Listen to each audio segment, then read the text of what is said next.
हम लोग जो प्लास्टर करते हैं दीवार का, तो उस प्लास्टर का थिकनेस जो है कितना होना चाहिए, आज हम इसी के बारे में बताएंगे। कहीं कहीं आप देखते होंगे प्लास्टर का थिकनेस 10 से 12 में कर रहे हैं, और कहीं कहीं देखते होंगे कि 20 तक भी प्लास्टर चला जाता है। अब इसके पीछे क्या रीज़न है, जैसे कि आप यहाँ पे देख रहे हैं इस प्लास्टर का थिकनेस। तो सबसे पहले चलते हैं कि भाई ईंट चिनाई को लेकर के हम आपको ईंट चिनाई के दिखाते हैं पैटर्न, फिर उसके बाद आप खुद ही आप जो एनालाइज कर लेंगे कि भाई कि प्लास्टर का थिकनेस कितना होना चाहिए और किस वजह से जो है प्लास्टर का थिकनेस ज़्यादा हो जाता है। देखिए, जब भी कभी हम लोग 9 इंची का ईंट चिनाई करते हैं, तो कोई 9 इंची का ईंट चिनाई अगर हम कर रहे हैं तो कोई एक फेस हम लोग सुताम लेते हैं, और दूसरा वाला फेस जो है फेस आपका सूता में नहीं लेते हैं। तो इसलिए उसका कोई ईंटा बाहर निकल जाता है, कोई अंदर चल जाता है, कोई बाहर निकल जाता है, कोई इधर वाला ईंट की बात करेंगे हम तो पूरा एकदम प्रॉपर सूता में है, सूता में भी रहता है और साहुल में भी रहता है। इधर का कभी भी सूता साहुल में नहीं रहेगा। ये देखिए, बाहर है, ये अंदर है, ये बाहर है, ये अंदर है, ये बाहर है। इस तरीके से जो है आपका, अगर हम ज़रा दिखाएंगे आपको, ज़रा इधर देखिए, ये पूरा आपका दीवार प्लेन दिख रहा है, क्योंकि जब ईंट चिनाई किया गया था उस समय मिस्त्री इसको फेस लिया गया, जिसमें लाइन डोरी सूता खींच के इसको सीधा किया गया था और प्लम बॉब ले करके जो है इसको जोड़ाई किया गया था। लेकिन अगर हम इसकी इस साइड की बात करें, इस साइड में ना तो सूता लगता है, ना ही प्लम बॉब देख करके चेक किया जाता है, इसलिए देखिए कितना आगे पीछे है। और अगर हम बात करें लाल ईंटा की, लाल ईंट क्या होता है, ये हैंडमेड मैन्युफैक्चर है। फ्लाई तो पूरा जो है फ्रेम में बनता है और मशीनरी से बनता है, और ये हैंड में बनता है। तो इसलिए इसका शेप और शेप साइज जो है 1/2 इंच से आसपास आगे पीछे रहता है, तो इसलिए ये भी आपका जो आगे पीछे हो गया। अब यहाँ पे अगर हम प्लास्टर की थिकनेस की बात करें तो यहाँ आपका जो है 20 से प्लस होगा।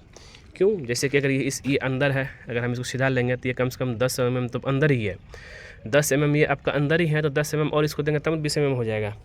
तो अब ज़रा हम यहाँ देखते, और ये प्रॉब्लम जो है 5 इंच के दीवार में नहीं होता। 5 इंच में तो सिर्फ एक ईंटा रहता है, दोनों साइड तो बराबर ही रहेगा। हम यहाँ पे 9 इंच की दीवार के प्लास्टर की बात कर रहे हैं, और 9 इंच की दीवार हम लोग क्या करते हैं, आउटर वाल में देते हैं। तो अब यहाँ चलते हैं, आपको प्लास्टर थिकनेस हम दिखाते हैं तो कितना, हम प्रैक्टिकल ग्राउंड बेसिस पे हम बताएंगे आपको प्लास्टर का थिकनेस को लेकर के जो है कितना होना चाहिए। ज़रा ध्यान दीजिएगा,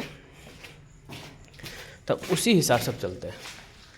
अगर हम बात करें यहाँ पे, हम जैसे ये जो दीवार है, इस दीवार की, ये दीवार आपका जो है 9 इंची का है, ठीक है, 9 इंची का है। तो इसको फेस लेकर के ईंट चिनाई किया गया था, और इसको जो है आपका फेस नहीं लिया गया था।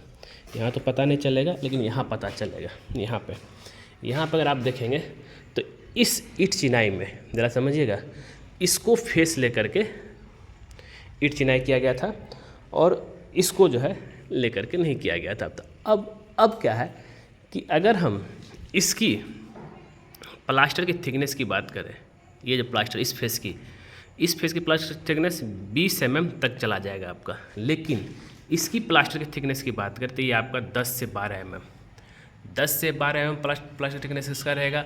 इसका जो प्लास्टर थिकनेस रहेगा आपका 15 से 20 रहेगा। यही एक डिफरेंस है।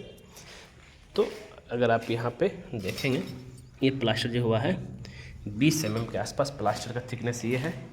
नीचे स्कर्टिंग के लिए जो है छोड़ा जाता है, और ये वाला प्लास्टर का थिकनेस आपका जो है जो रहेगा 20 के आसपास आपको पड़ेगा। ये 10 से 10 से 15 और ये समस्या जो है 5 इंची के वाल में नहीं रहेगा। इसका देखिए जस्ट 10 थिकनेस में ये प्लास्टर हुआ है। ये सेम प्लास्टर का थिकनेस इधर भी वही रहेगा, क्योंकि ये तो पूरा शेप साइज एक ही है, अलग अलग तो नहीं रहेगा ये। तो प्लास्टर थिकनेस समझ गए, चाहे वो इनर प्लास्टर हो चाहे आउटर प्लास्टर हो, जिधर आपका प्लास्टर का ईंट चिनाई का फेस था, मतलब जिस समय जिधर ईंट चिनाई का फेस था उधर का थिकनेस आपका 10 से 12 mm रहेगा। फिर से करना चाह रहा हूँ, ध्यान दीजिएगा। जिस साइड में, ठीक है, जिधर ईंट का फेस किया गया था और उधर प्लास्टर का थिकनेस मात्र 10 से 12 mm में हो जाएगा, ठीक है। लेकिन जिधर जो है फेस नहीं था, जिधर ना तो सूता लिया गया हॉरिजॉन्टल सीधा, ना ही जो है वर्टिकल जो है प्लम्ब लिया गया, वहाँ पे जो प्लास्टर की अगर हम थिकनेस की बात करें वहाँ पे 15 से 20 mm तक भी जा सकता है। लेकिन स्टैंडर्ड जो है 10 से 12 mm प्लास्टर का थिकनेस लेके चलते हैं, ठीक है। यहाँ तक तो क्लियर है। अब बात कर लेते हैं रेशियो की। रेशियो में एक प्लास्टर का जो सीमेंट और बालू का जो रेशियो है 1:4 से लेकर के 1:6 तक रहता है, ठीक। तो ये आपका है, और जनरली जो है 1:5 प्लास्टर का आप थिकनेस लेके रेशियो लेके चल सकते हैं। और उम्मीद करते हैं ये सारा चीज़ आपको क्लियर हो गया होगा प्लास्टर को लेकर के, जो भी तरह का डाउट था। और आप अगर अपने घर में प्लास्टर करवा रहे हैं तो किन तो इन सब चीज़ों का ध्यान रखिएगा।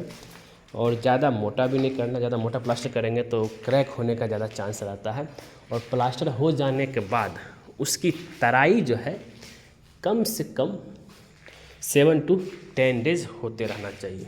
जैसे कि आप यहाँ पर पानी की पाइप देख रहे हैं, तो इस पाइप की मदद से जो है पानी की तराई किया जा रहा है, जिससे क्या है सीमेंट, जैसे आपको पता है कि इस पानी के साथ जैसे मिक्स होता है तो हाइड्रेशन प्रोसेस उसका शुरू हो जाता है, तो जिससे तो उस चीज़ को बरकरार रखने के लिए, रिएक्शन को बरकरार रखने के लिए जो है प्लास्टर किया जाता है।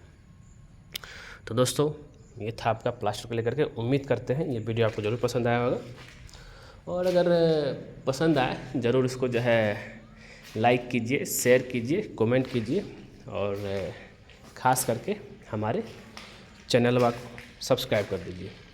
क्योंकि जैसे ही आप हमारे चैनल सब्सक्राइब करेंगे उसके बगल में एक बेल आइकन बन जाएगा, उस पर क्लिक कर दीजिएगा। उससे बेनिफिट बस ये होता है जब सिविल इंजीनियर को नया वीडियो आपको लेकर आएगा सबसे पहले आपके नोटिफिकेशन में दिखेगा। और यहाँ पे अगर आप कुछ चीज़ देखेंगे कि जो नीचे जो प्लास्टर नहीं किया गया है, ये इसलिए नहीं होगा कि यहाँ पे टाइल का काम होगा,